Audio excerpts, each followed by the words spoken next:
Shalom anak-anak, bagaimana kabar kalian? Pasti luar biasa ya. Ya, sebelum kita memulai pembelajaran hari ini, mari kita meminta pertolongan dari Tuhan Yesus ya. Mari kita satu dalam doa. Mari kita berdoa.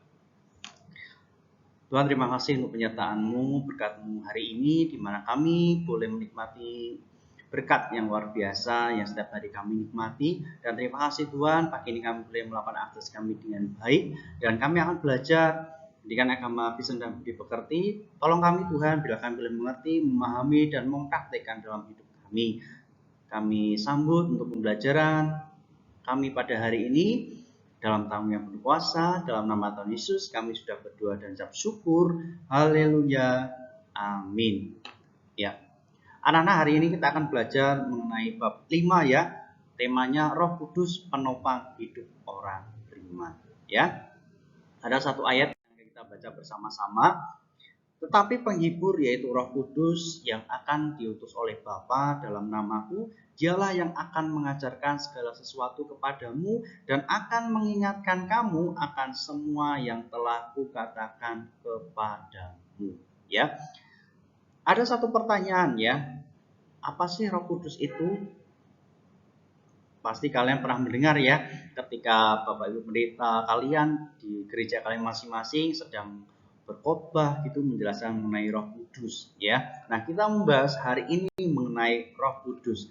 Anak-anak, ya, Tuhan Yesus sendiri yang menjanjikan Roh Kudus. Nah, kalau kalian perhatikan di dalam perjanjian lama anak-anak, bahwa Roh Allah telah sejak lama bekerja di dalam kehidupan manusia. Bahkan sebelum sesuatu dijadikan, Roh itu sudah ada ya. Dalam Kejadian 1 ayat 2 dikatakan bumi belum berbentuk dan kosong, gelap gulita menutupi samudra raya, dan Roh Allah melayang-layang di atas permukaan air. Sebelum Tuhan Yesus menjalankan tugasnya, Roh itu menampakkan dirinya kepada peristiwa pembaptisan Yesus di Sungai Yordan ya. Kalian bisa lihat di Markus 1 ayat 10, dan memimpin Yesus ke padang gurun untuk dicobai, Markus 1 ayat 12. Menjelang kematiannya, kebangkitan dan kembalinya Yesus ke surga, ia menjanjikan seorang penolong bagi murid-murid dan semua pengikutnya. Katanya kepada murid-muridnya, penghibur yaitu Roh Kudus yang akan diutus oleh Bapamu dalam namaku, dialah yang akan mengajarkan segala sesuatu padamu dan yang akan mengingatkan kamu akan semua yang telah kukatakan padamu. Ya, di sini dalam bahasa Yunaninya itu Roh Kudus disebut sebagai Parakletos, yang artinya dipanggil untuk menolong, menasehati. Ya, jadi Roh Kudus itu sudah dijanjikan anak-anak ya, ketika Yesus itu naik ke surga ya, dan murid-muridnya disuruh menunggu ya, selama 10 hari mereka menunggu, dan tiba hari waktunya dengan disebut hari Pentakosta ya, di mana Roh Kudus turun ya. Tugasnya apa Roh Kudus? Untuk menolong dan menasehati ya, sebagai penggantinya kehadiran Yesus di dunia ini. Dengan adanya Roh Kudus, maka murid-muridnya akan mendapatkan pertolongan yang luar biasa ya dari Tuhan. Ya, penghibur ini berasal dari kata comforter anak-anak ya. Comforter itu dari kata comfort. Ya, comfort itu come dan fort.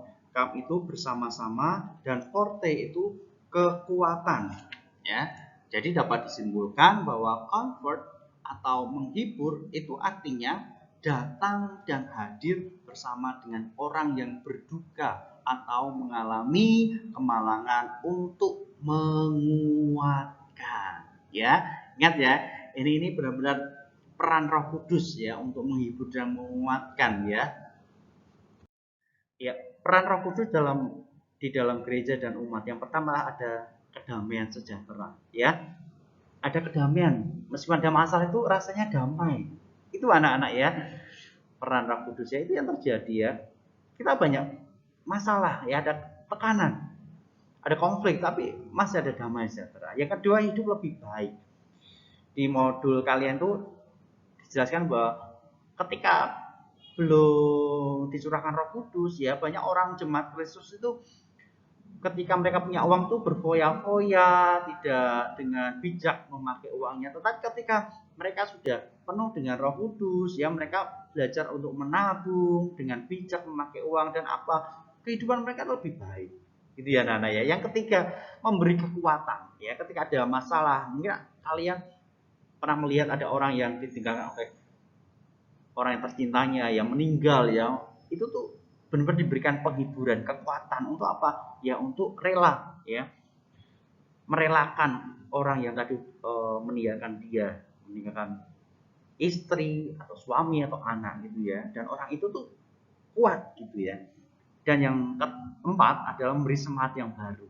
Nah, ini anak-anak ya, sebagai remaja Kristen mungkin kalian sering mengalami masalah ya dengan teman itu, teman-teman enggak support, orang tua enggak support, itu kalian tetap ada semangat baru ya untuk menjalankan kegiatan aktivitas kalian gitu. Oke, baik anak-anak. Materi untuk bab 6 ini sudah selesai. Mari kita akan tutup dalam doa. Mari kita satu dalam doa.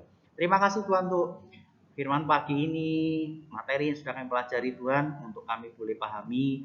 Kami rindu Roh Kudus hadir dalam hidup kami, dan kami mau Tuhan dipimpin oleh Roh Kudus sehingga kami boleh melakukan apa yang terbaik. Berkati setiap kami, berkati supaya kami terus melakukan apa yang Kau kehendaki dalam hidup kami Tuhan, menjadi contoh, menjadi teladan bagi orang lain. Dalam nama Tuhan Yesus kami sudah berdoa dan syukur. Haleluya. Amin.